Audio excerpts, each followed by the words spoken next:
DepED Hour para sa ating talakayan, kung saan kasama pa rin natin ang ating mga bisita mula sa Pinili Elementary School, si Ma'am Perla Garcia. Mula naman sa Bagong Buhay, si Ma'am Wapler Pinamon. Sila po ang mga bagong talagang school heads sa mga paaralan ng ating nabanggit. Ma'am Eliza? And so, pagpatuloy po natin ang ating pakikipagbigahan sa ating mga school heads, sa ating mga bagong school heads. Tanungin naman po natin kung ano po yung mga potentials na nakikita nila sa kanilang mga estudyante ngayon. Lalo-lalo na po kay Ma'am Mofel na bagong-bago sa bagong buhay. Ano ma'am yung mga potentials na nakikita niyo po sa mga estudyante? So, sa potential naman is, sabi ko nga, mas lesson ang non-reader doon, tsaka yung non-grades. Kasi nga, natututukan mo lahat ng bata. Sabi ko sa mga teachers, dapat mas improve pa yung MTS nila in terms of knowledge. So, dapat lumabas doon, mas maganda resulta ng mga bata. Kasi, pag tinutukan yun, kukunti na lang yun eh. So, pinakamarami namin per class is 22 per class. Pinakamalaki ko, and pinaka-small population namin is 15. So, kaya makikita mo ka, ma-identify mo ka agad yung batang non-numerate and non-reader. So, yun ang kailangan mong i-focus. Bigyan mo sila ng sapat na oras para matutulong sila. Yung 15 and 22 na yun, ma'am, isang session lang siya per grade level. Yes, ma'am. So, mas matutukan mo Mofel nito. Oo, para Talaga nasa kayang i-mold the future. Ang problem lang kasi nga natin is lack of materials. Yes. Learning materials lang. Pero kung talagang mahikipagtulungan din sana yung mga parents na mag-provide ng kahit mga photocopy na materials talaga, kung talagang sasapat yung kanilang pera. Kasi nga, majority kasi doon, 80% mga magsasaka sila yung hanap buhay nila. So, ang problem, hindi nila kang supportahan yung finances na kailangan ng mga bata para sa mga materials. Eh, syempre, teacher, hindi naman din mga halos teacher din. Hindi naman din kakayanin nila na sila lang din mapoprovide. Syempre, dapat vice versa ang tulong sila. Yun lang yung problem namin doon, mga materials. Tawag po sa other academics po, yung mga panglaban natin mga estudyante sa ang field po. Nung nakaraan yata meron, during the time of Sir Leoncio, parang meron silang na pa-national yata na isang bata. Yung parang, hindi ko alam kung English, sa English yata yan. Tapos dati noon, sa math naman, nag-number 1 sila sa mga, yung math challenge. Nag-number 1 ang Bagong Buhay. Nito na lang, lately hindi ko alam, hindi mga mabigat na nakasapo sa akin challenges eh. In terms of academic performance ng bata. Kaya kahirap, sabi ko, paano ko higitan yun? Nagsisimula pa lang ako. Hindi lang basta ma-maintain kundi talagang paano mahihigitan. Yun talagang yun talaga yung pinaka-goal mo para sa mga bata na yun. At para makilala rin sila, hindi lang sila mga indigenous people o person, kundi makilala sila sa larangan na hindi lang sila mga taong bundok, sabi nga, yung mga taong bundok, na makilala sila in terms of academics. At ang maganda nga, dahil maganda naman ang iyong relationship dyan sa Bagong Buhay, ma'am, hindi naman napalitan ng mga teachers yung mga strategy, pwede pa rin nilang i-share, and then yung mga naiisip niyo pang bagong strategy para mas mapataas yung, o mahigitan nga yung performance dati ng ating Bagong Buhay, yun. Siguradong posible naman. Ayan. Kay ma'am naman, yung the same question po, ano po yung nakikita niyo potential sa estudyante, sa paaralan mismo, at maging sa mga guro po ng Polilio? Sa ngayon po kasi, ang aming natin medyo mataas. Halos 85% po ang nakuha namin MPS. In terms of academic naman po, usually po nag-excel kami sa sports. And then dun po sa sports ay sa news writing. Karaniwan po nagkakaroon kami ng panalo dyan. Usually po lagi kami may division representative sa presscon, division presscon. And then sa teachers naman po, karamihan po sa kanila naka-enroll ng MA units. Siyempre po for professional growth. At ang iba po pong academic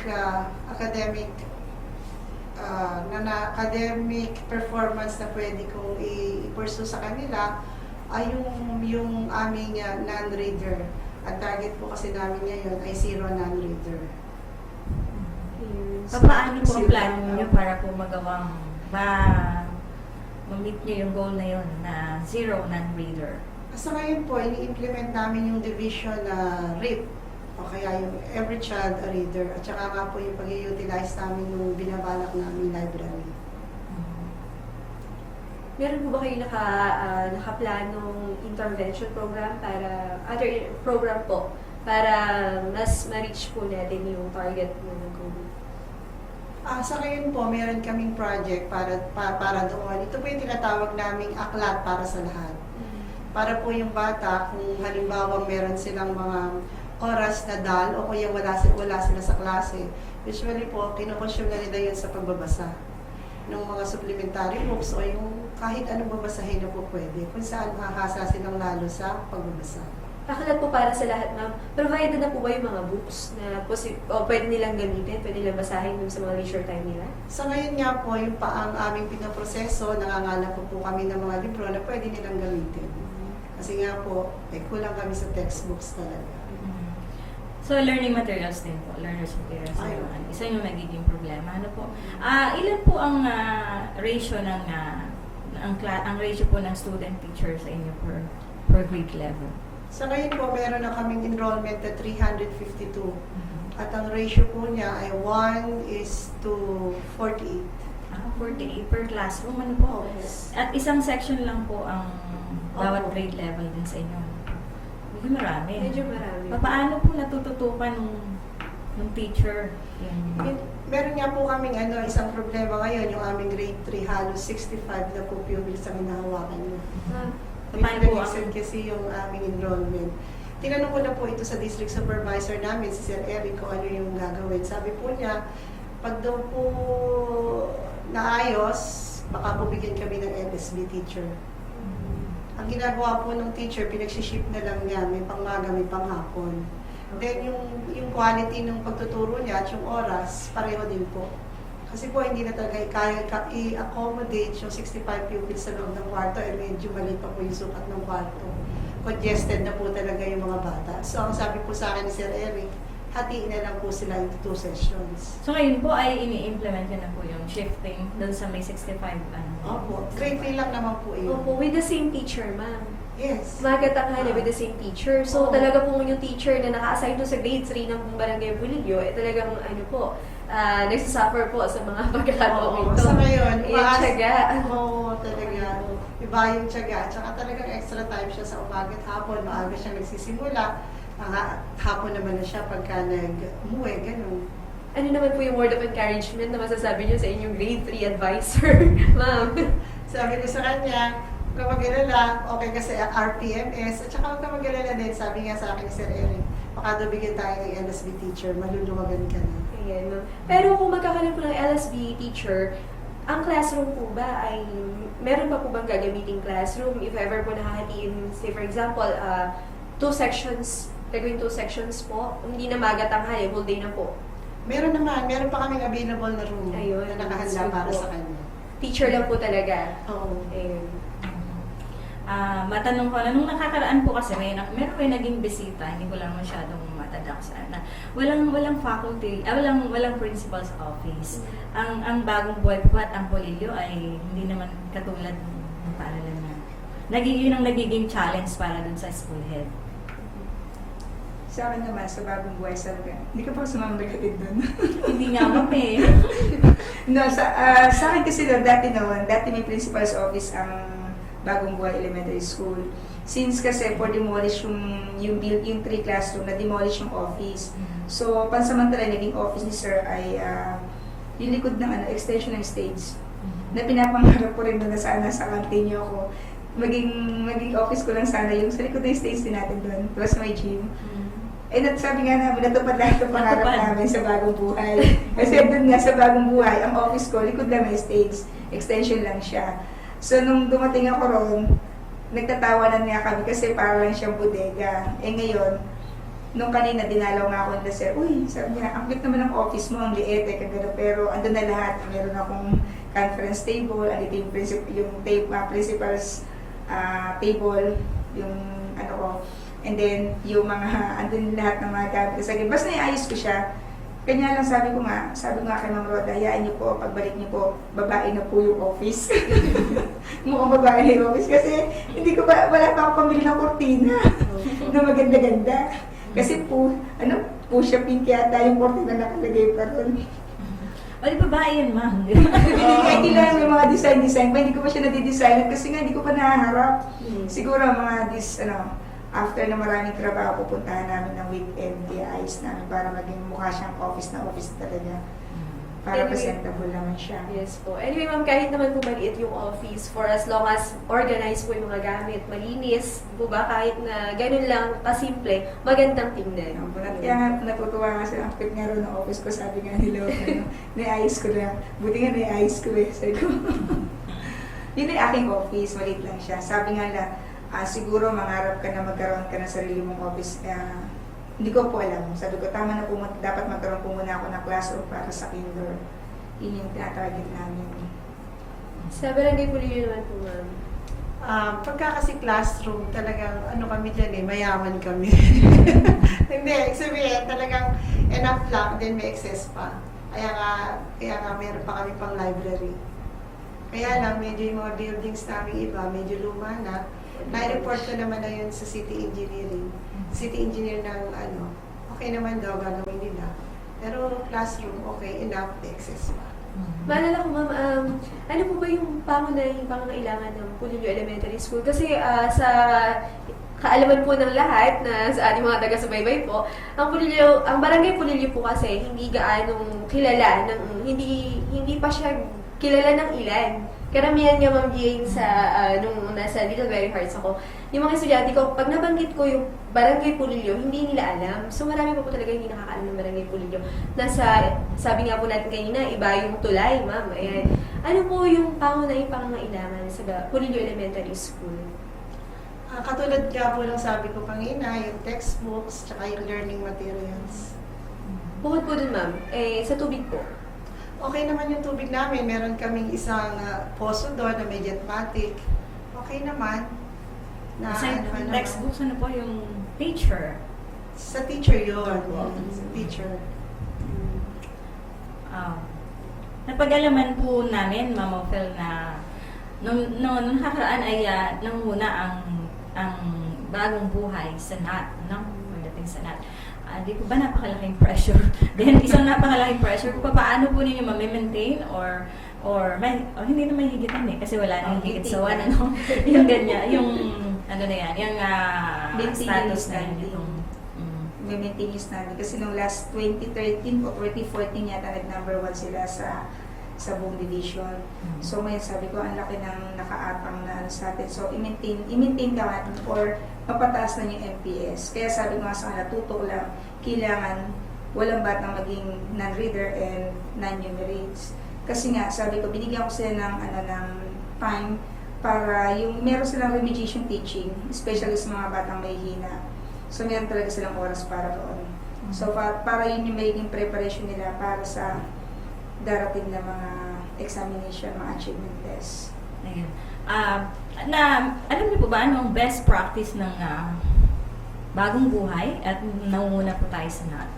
Sikreto ng bagong buhay. Secret yata yun ni Sir Leoncio. Kaya kailangan gumawa muna ako ng secret ko ulit, secret formula. Pero ano sa palagay mo, Ma'am? Ano lang siguro yun, focus lang, and then dapat yung bata, meron siyang comprehension. Reading comprehension lang kailangan ng bata. Pag ang bata kasi marunong bumasa, pag marunong siya bumasa, marunong siya mag-comprehend, wala tayong making problema pagdating ng test. Kasi yun lang yung, siguro yun lang yung saan para sa akin, yun lang yung siguro yung pinaka-secret. Kasi pag yung bata marunong bumasa, marunong umintindi, kayang sagutan kahit anong exam. Hindi siya nanguhula, mini-mini. Yes, kahit hindi mag-memorize, Ma'am. Kahit hindi niya i-memorize, basta meron siyang meron siyang stock knowledge. Yes. Yung bata ron. Pag nakita lang niya, nabasa lang niya, napag-aralan ko na to, ang ganun kaagad. So kaya sabi ko, reading. Basic 3 hours ang pinaka-focus natin dyan, especially sa grade 1. Arithmetic, reading, and writing. So pag naituro mo yun, yung basic 3 hours na yun na yung magiging guide niya para marating niya yung makatapos siya ng elementary, makatapos siya ng junior and senior high school. At saka isa pa, ang ano ko nga sabi ko nga sa grade 1, ikaw ma'am yung ang nilagay ko nga teacher ng grade 1 is master teacher. Kasi sabi nga, siya yung ito yung pinaka-modelo eh. Siya yung manggagaling, ikaw yung pinaka-foundation. So dapat, ang gawin mo, tutukan mo yung mga bata, tutukan yung mga bata mahihina, bigyan ng special na oras para mas matuto sila. Kasi ngayon, saan natin yata, parang dati, before yata na puro mother tongue, pero ngayon yata nire-require na dapat ang bata makabasa na ng English.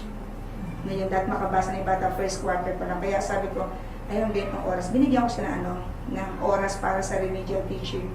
Tsaka reading, yung mga ganun-ganun lang. Ma'am Jane, nabanggit din kanina ni Ma'am Perla na maganda rin ang performance ng Pulilio Elementary School na itong nakaraang nat.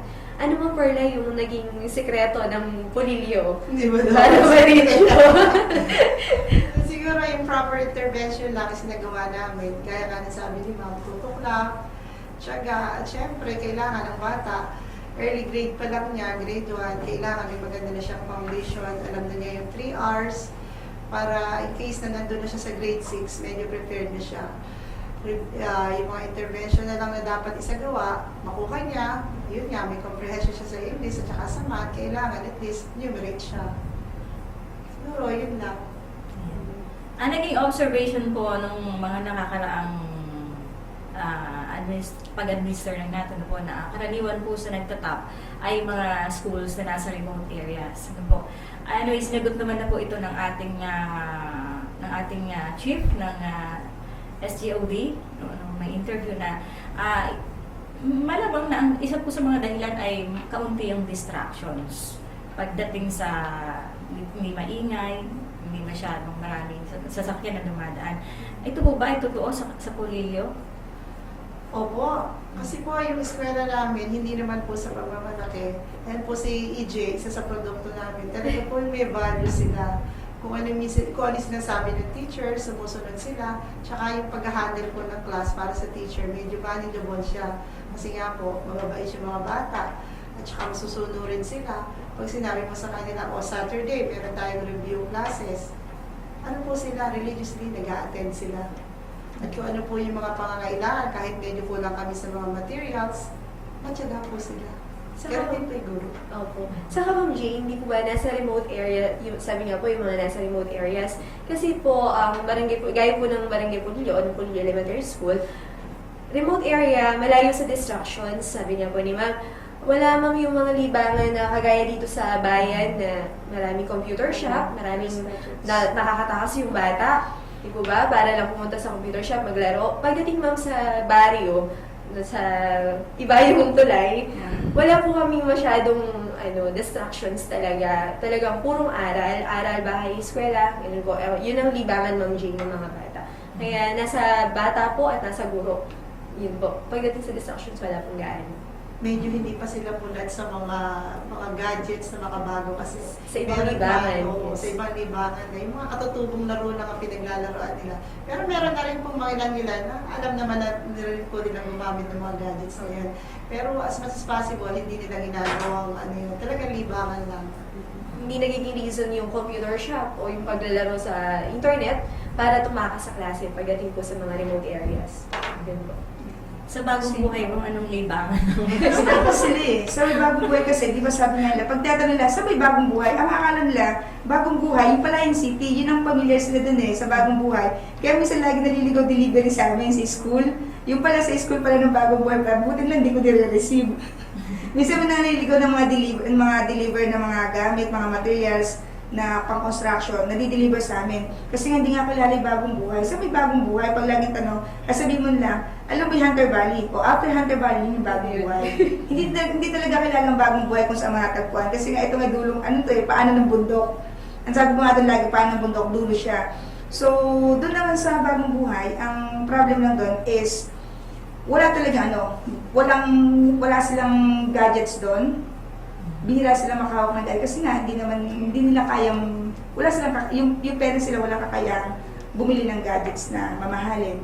So, parang para pag may dumating na ibang tao, para silang mga, mga inosente, parang pag may dumating na bisita daw, parang artista dating na nila. Kaya pag dumating yung mga bisita daw, may bisita tayo darating, kailangan, talagang wini-welcome nila ng gusto kasi nga bihira sila pupuntahan ng mga bisita. Yun yung ano doon. Yung sa libangan naman, hindi nga sila marunong mag-computer. Kaya nga nakakapag-aral sila, nakakapag-focus sila sa pag-aaral nila. Yun yung ano nila. Yun yung kainaman doon sa remote areas na yun. Pero di ba, napakalaking advantage din po kung sila ay matututong Yes. mag-computer, kung may available na computer. Marami naman kasi pros and cons. This year yata, kasi parang beneficiary kami ng e-classroom. So hopefully baka yung matuto naman sila kahit pa. Sabi ko hindi games. Yes. Kung hindi kung paano gagawin sa PowerPoint, Excel, Word din dapat may ito sa basic computer na dapat lang matutunan ng bata. At dahil dyan, nasa inyo po yung pagkakataon ngayon, baka meron kayong panawagan, pasalamatan, ayan. Si Ma'am Perla. Una, nagpapasalamat ako sa district supervisor namin sa tiwalang ibinigay niya at doon sa aming dating principal na si Ma'am Beth Liwanag. Salamat po sa pagtitiwala niyo na makakaya po ito. And then doon po sa mga teachers ng Pulilya Elementary School na walang sawang nakiki-operate at tumutulong sa akin upang maisagawa lahat ng maraming trabaho. Katulad niya, sabi nga ni Ma'am, yung SIP na yan, RPMS, kinakaya po namin. At syempre po sa mga magulang ng Barangay Pulilyo, sa walang sawa nilang suporta at sa aming mga pag-aaral. Yan lang po. Magandang gabi ulit. Okay. Sa akin lang po, unang-una sa lahat, nagpapasalamat ako sa aking principal. Yung principal ko pa naman hanggang ngayon, syempre, si Ma'am Jane, Dr. Marlene Pascual Santos, dahil sa pag-ibigay niya sa akin ng opportunity na maging OIC ng Bagong Buhay Elementary School. Dahil pinayagan niya ako lumabas, pinayagan niya akong ipahiram yung item ko. Kumbaga, kabawasan din ako sa isa County National High School, pero mas hinigit niya na bigyan ako ng pagkakataon. Kaya maraming salamat sa inyo, Ma'am Jane. Sa kay Ma'am Emma, sa tiwala nila na maging bahagi ako ng school head ng Division of Cabanatuan City. Sa aking PSDS, kay Sir Willie, sa mga tiwala na binibigay sa akin, at least kahit paano may mga nag-guide sa akin. Sa mga principals ng District 10 na talagang winelcome ako ng gusto. Pag may mga reports, Mopel, punta ka dito, si Ma'am Ellen, yan, si Ma'am Rayleigh, tatawagin nila ako. So, kahit ba ako na-report, kaharap sila. Yung mga assistants sila lagi, hindi nawawala. Napaka-supportive po ng District 10. Maraming salamat po sa inyo. Sa mga teachers po ng Bagong Buhay, sa pagtanggap sa akin bilang school head nila, ayun po, sa buong community ng Bagong Buhay, especially kay Kapitan Gonzales, na talagang super supportive sa eskwelahan. Ampun nga ako ni Kapitan pag lunch break, ampun ako nun. Kasi nga wala nga mabilan ng pagkain doon, wala pa naman akong kalan na paglulutuan. So, si Kapitan yung sponsor ko muna sa lunch. So, maraming salamat. Likod lang ng school. So, yun, si Cap talagang very support kahit, sabi ko nga, kahit napakaliit ng kanyang ira, lahat gusto niya talaga mag-value proyekto para sa Bagong Buhay. Katuwang natin sa school, lahat ng development, andun siya, nakaalala siya, kung ano yung magagawa niya, nagpipintura rin siya ng mga classroom, ganun ka, kasi yung isang teacher ko nga, asawa rin ni Kapitan, so ano talaga siya, hindi siya nawawala sa kaya maraming salamat po sa buong community ng Bagong Buhay sa pagtanggap po sa akin bilang OIC. Si Sir Yonsho, yan, naka-assist pa rin sa akin hanggang, Sir, anong gagawin ko rito? Yan, Sir Ed. Thank you po sa inyo lahat. Sa mga teachers, especially ng County National High School, dahil yung tiwala ba nila na kaya mo yan. Sabi ko nga, yun lang siyasandalan ko para makaya ng lahat ng mga reports. Sa inyo rin, kay Ma'am Jane, lagi nakalalagay sa iyo. Nakalalagay sa amin. Yan po ang ating naging talakayan kasama ang ating dalawa sa huling mga grupo po ng mga bagong school administrators sa Antas Elementary na sina Ma'am Perla Garcia ng Pulilyo Elementary School at Ma'am Mofel Panahon ng Bagong Buhay Elementary School. Muli po ang panawagan sa mga pusong may magandang loob para sa pangangailangan ng mga nasabing paaralan. Sumayin niyo po isa ng edisyon ng Palatando ng DepED Hour. Nakasama po natin ang ating mga bisita. Nagpapasalamat po tayo sa kanila ngayon na sila po yung nakabahagi natin sa isa ng edisyon ng Palatando dito. Sa ngalan po ng ating Schools Division Superintendent, Dr. Roda Razon, at ng Office of Media ICT, ako po si Jane Valderrama. At ako naman po si Joy M. Domingo. Maraming salamat po at magandang gabi. Antabayan ko rin yung susunod na palatuntunan, Slow Moments and Memories with Jade Christian Verde.